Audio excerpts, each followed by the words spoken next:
Live till 9 on iPad, iPhone, iPod, Spreaker, Mixler, and online. Chris Phillips at breakfast on 2ndCITYRADIO.net. Don't forget, of course, to trade on the radio tonight, live at 8 o'clock prime time. Now we're going to talk social media and technology with a wonderful gentleman called Michael. What he's going to explain to me. He's in Dublin now. Good morning, Michael. Good morning. How are you doing, Chris? I am very well. Very cold here in Birmingham, in the United Kingdom. What's the weather like there this morning? Yeah, I'm actually here in London this morning. Oh, you're in London? Actually from yeah, I'm in London.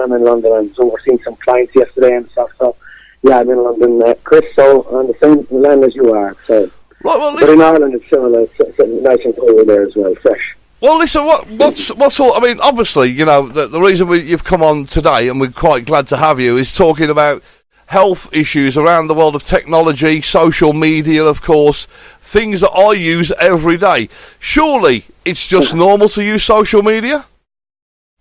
Well, look, it has become the normal.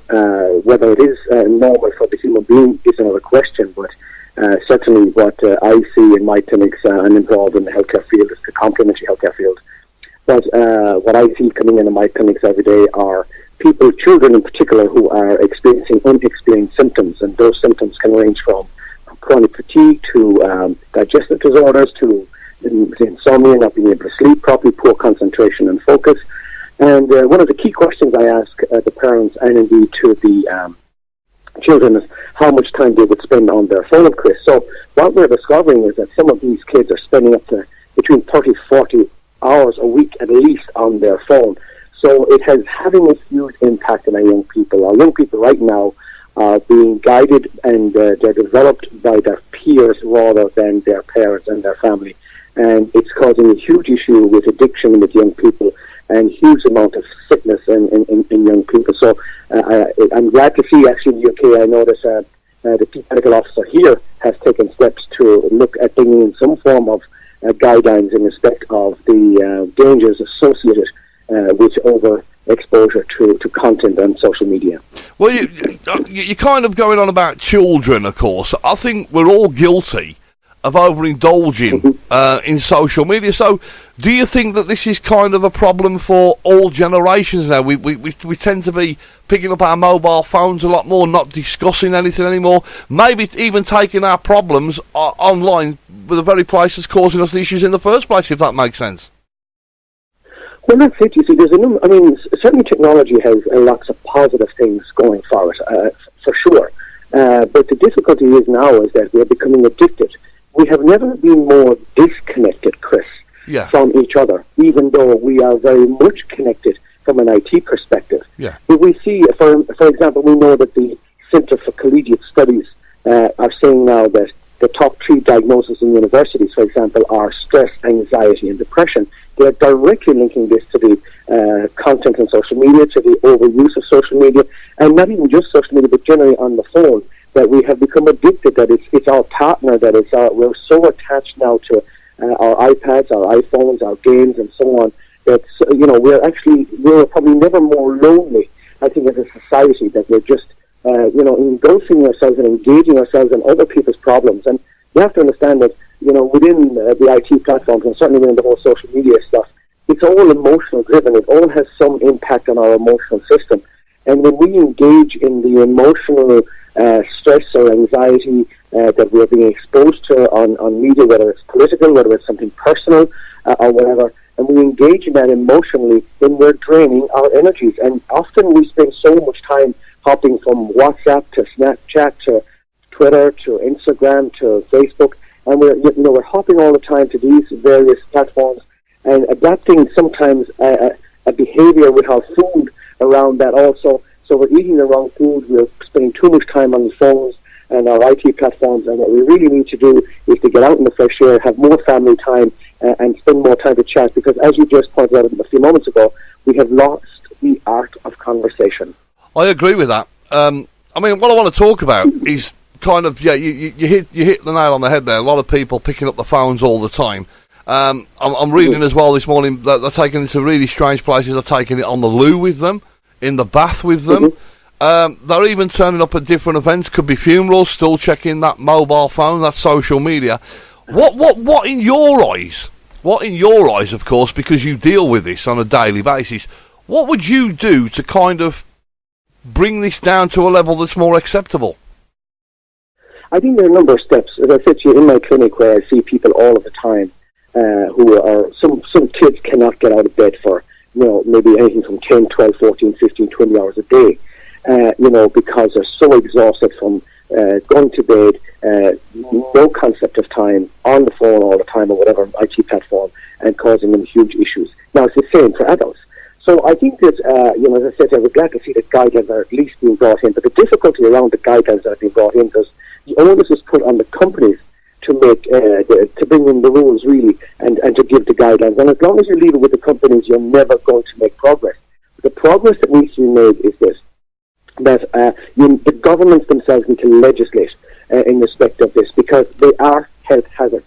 People are getting killed by these. We know how many children and people have been walking across the road, and their heads down on the floor, getting hit with cars and so on. But there are bigger implications here, particularly for our young children, okay? And I was just talking to a group of people recently, and I was saying to parents, would you show your child 2, 3, 4, 5, 6, 7, 8, or 10 years of age, would you show them images of self-harm, images of suicide, images of sexual nature? Yeah. Would you expose them to alcohol? No, you wouldn't. But what are we doing? We're handing them our device, or these devices, and these devices are full of this content, exposing children to this content. And when they're exposing children, and we're exposed to this content, it is having an impact. I mean, we know ourselves, it's been well exposed here in the media recently, where Instagram has looked at changing the images, but it's not going to resolve the problem. I think the first thing we have to do is no IT platform or no phone should be given to any child under 12. I think that's the first step that needs to be taken. The second thing that people need to do is they should not have their phones while they're eating. Just make that decision, not while they're eating. Their phone is away. You go around any restaurant today, wherever you are, Birmingham, London, Manchester, Dublin, Clare, where I live, and you will see people inside, they're using one hand with a fork to eat, and they're on the phone, and they're talking to somebody. So it's crazy what's happening. So get it away from the time that you're eating, Chris. And the other thing that's very important, at 8 o'clock at night, you should shut it down, okay? No Wi-Fi on in your room. We haven't even talked about the dangers associated with the Wi-Fi, and we're now talking about bringing in 5G. So we haven't even talked about the dangers of the Wi-Fi and the microwave radiation emitting from these things. So they should not be in the bedroom. If they are, they should be off, and there should be no Wi-Fi. And I think if we can take a responsible approach towards this as adults, and if parents can give responsible and sit down and chat with their children and talk with them about the dangers of these, because a mobile phone is a mobile phone, but I often say to people, the IT platforms, or certainly the phones, the smartphones now, are weapons of mass destruction. They're causing huge problems. Keep them out of the room, get them off at 8 o'clock. Don't have them at mealtime, and children until up to the age of 12. I mean, if we were to start with just that, we would be making some progress, because at least then you'd be giving some time to yourself, Chris.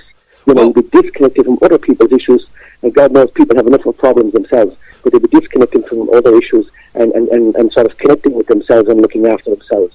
Well, I mean, here's an idea. If you look at somebody like iOS now, they've launched a system update now that tells you how long you've been on your screen for.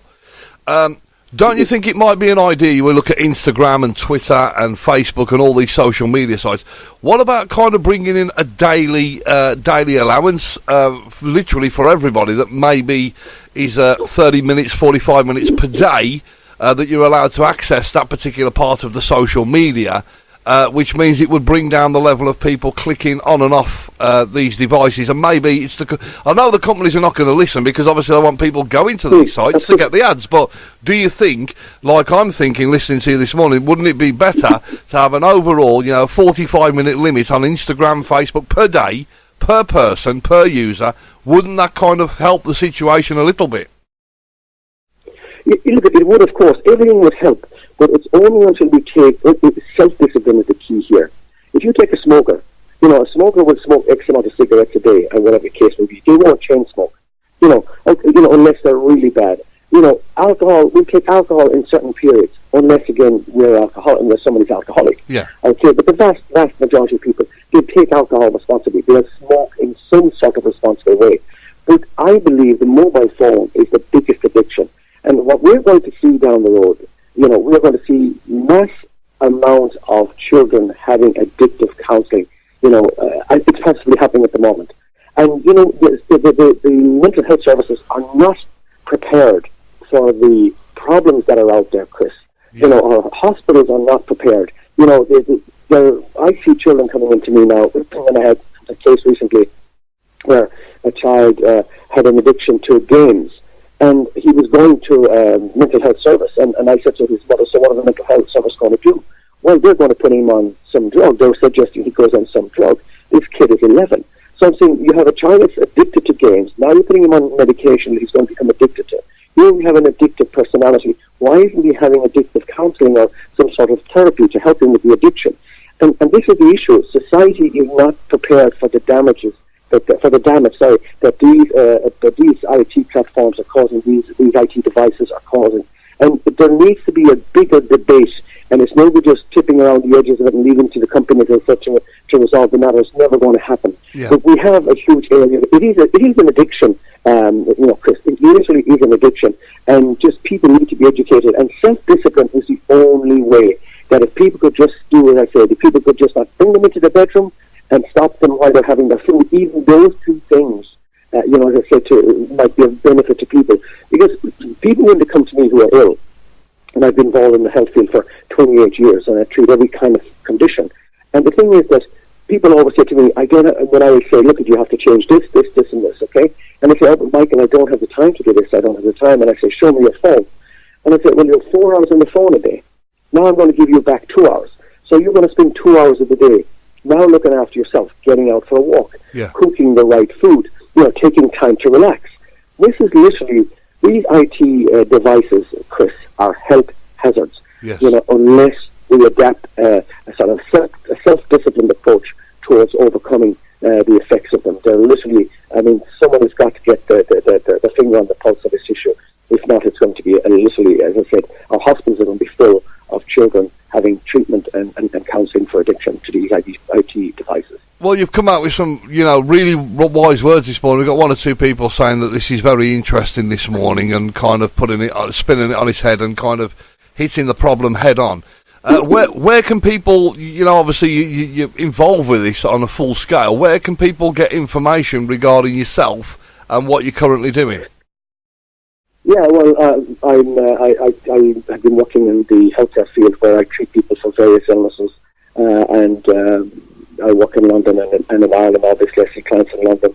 My website is michaelodoherty, DOHERTY.com, and people can look at that, go on my YouTube channel and see what I do. And, and I even contribute a lot to certain media outlets as well to help the people to understand that. In my clinic I see people with every conceivable illness from, chronic fatigue to, everybody's aware of Michael Flatley, the Michael Flatley, the dancer, when he had issues with his health and chronic fatigue and complete burnout. He came to me and because all the medical people couldn't resolve his problem, and I treated him and he fully recovered. And his story and many of the other stories of people who've recovered are on my website, as I said, at michaelodoherty.com, and I'll see it on the YouTube channel. But I think that more and more, Chris, that people like myself can come on shows like yours and begin to slowly educate people about the dangers of these devices. Then I think that's the way forward. Let me ask you, Michael. More information. Let me ask you, Michael. What could people listening to this show? What could people do today as an instant? What could people do today as an instance on everything you've spoken about? First of all, folks, what I want you to understand is this. These devices are harmful if you don't deal with them responsibly. So the first thing today, make a decision. Okay, I am not going to have this phone while I'm eating. Okay? And a law could be brought in to say that these could be banned in restaurants. We ban smoking. Why can't we ban phones inside in these areas? So I would say to people, take the self-discipline. Make the decision. When I'm eating today, I'm going to sit down and relax, and I'm going to shut out the mobile phone. I don't need to know other people's problems. And then try tonight, say, okay, 9 o'clock, maybe even 10 o'clock, I'm going to shut my phone off. Or if you don't want to shut it off, but at least when you go to bed, make sure your phone isn't on the room. Some people sleep with these phones underneath their heads. radiation from these are causing illness. So don't have them while you're eating, don't have them while you're sleeping. If you just take those 2 steps, it's a start, and we can evolve it from there. Well, I've got to say, it's been absolutely fantastic discussing this morning, and it really is something that people need to heed the warning. I guarantee you, all these things in the future, of course, is just going to get out of hand if you don't follow these steps. I'd like you to give out your website address again for the Puntaroonies, in case they want to go and have a click on that and have a look. Thanks a million, Chris. Yeah, it's michaelodoherty.com. And even if they Google Michael O'Doherty as well, associated with Michael Flatley, and it'll all come up, So I'm glad to be of assistance, Chris, as I said, because I see this in my clinic every day, and parents are just literally at their wit's end trying to find solutions for their children who are suffering big time from the effects of some of these devices. Well, it's been absolutely brilliant talking to you. Thank you so much indeed for coming on. People listening to this live and on catch-up today will have food for thought with what you've said. If you could just stay on the phone for me, and for everybody else, many thanks to Michael, of course, for coming on and talking about such a wonderful, wonderful thing, of course, about you. Live till 9 on iPad, iPhone, iPod, Spreaker, Mixler, and online. Chris Phillips at breakfast on 2ndCityRadio.net.